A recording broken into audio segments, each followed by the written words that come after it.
just to run through the story of you joining One Element.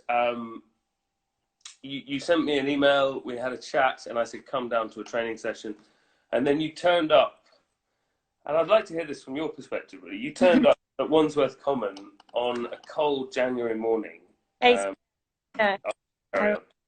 Yeah, so actually to get to Wandsworth from where I am takes about an hour and a half, maybe up to 2 hours. Yeah. And well, I mean, I was already a little bit invested.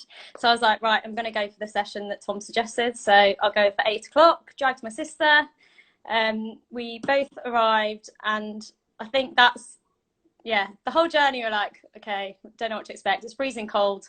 How many people are going to be there? Arrived, and I think it was potentially one of your biggest sessions for that year. Had like 40, 50 people out on a Saturday morning, 8 o'clock, all kind of motivating each other, driving each other. Yeah, we loved it. It was just like, there was no kind of two ways about it. Oh, well, that's good. I mean, I think it was the first weekend in January, or maybe the second weekend, and I think we had nearly 50 people. But I mean, that for many people, that could have been quite intimidating, seeing 50 people turning up.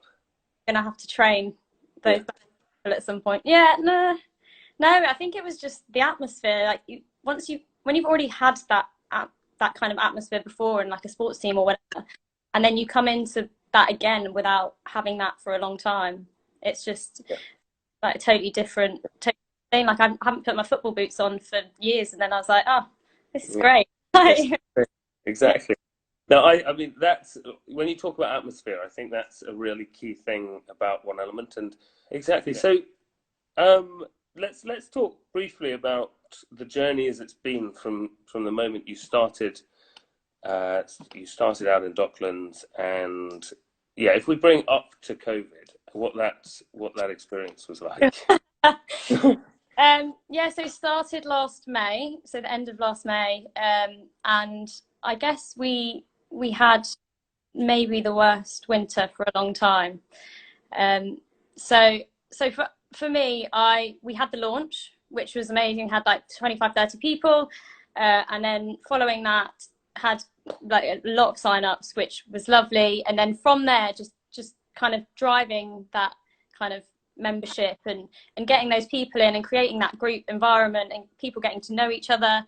At that point, even within the first week, I was like, this is amazing. It's so much from just people work out, meeting each other, because basically the area that I'm in Docklands, it's all new, so everything is new build, and you don't meet people unless you go out and you know them, or you speak to them next door.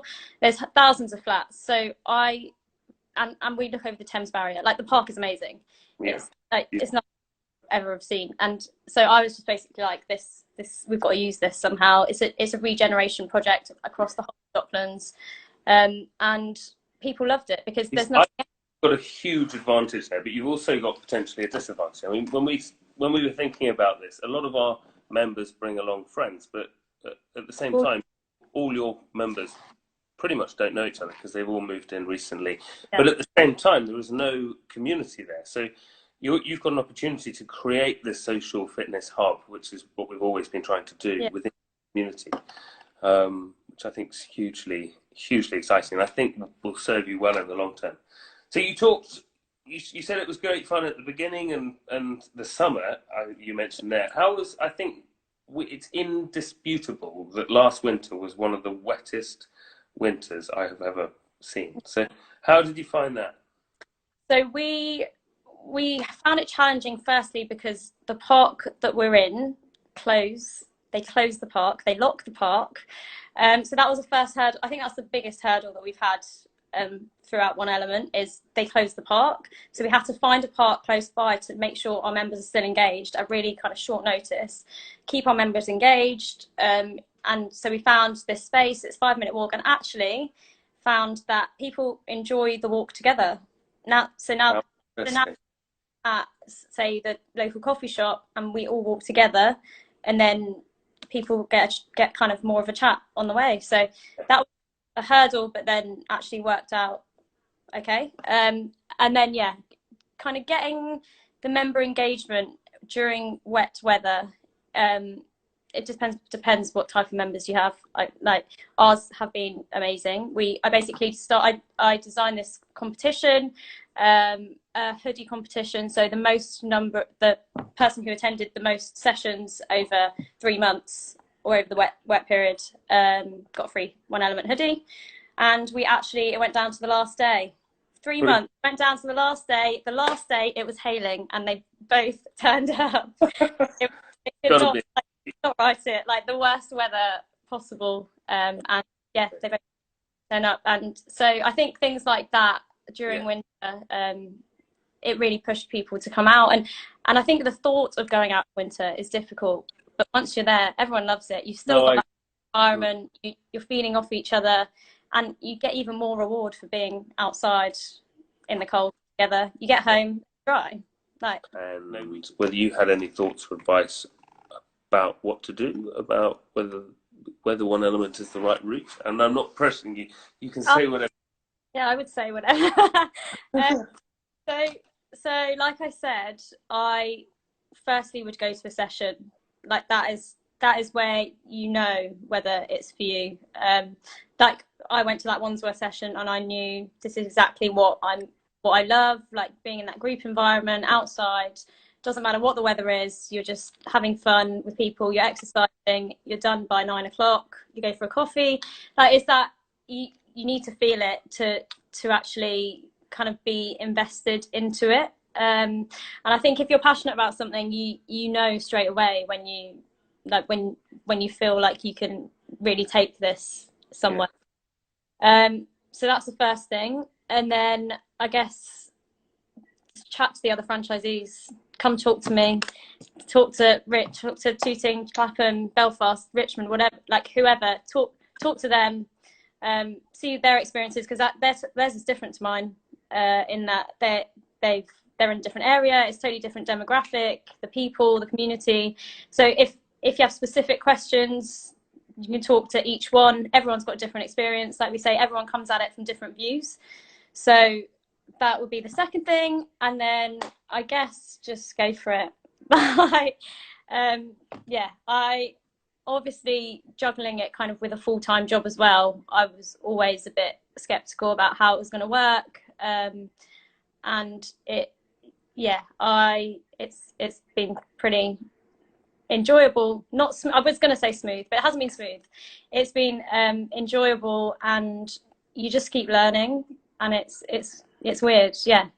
And I love it. I spend most of my evenings doing One Element, but I don't see it as work. And actually, my work are very understanding at the moment that I do have other things to do. So as long as you have, if you're thinking of setting it up at the same time as having a job, what will just make them aware, because you can't pretend. I can't pretend I've got to leave every Monday and Wednesday at a certain time. As long as they're aware and they know that you have to leave, then you're fine. Yeah. I said.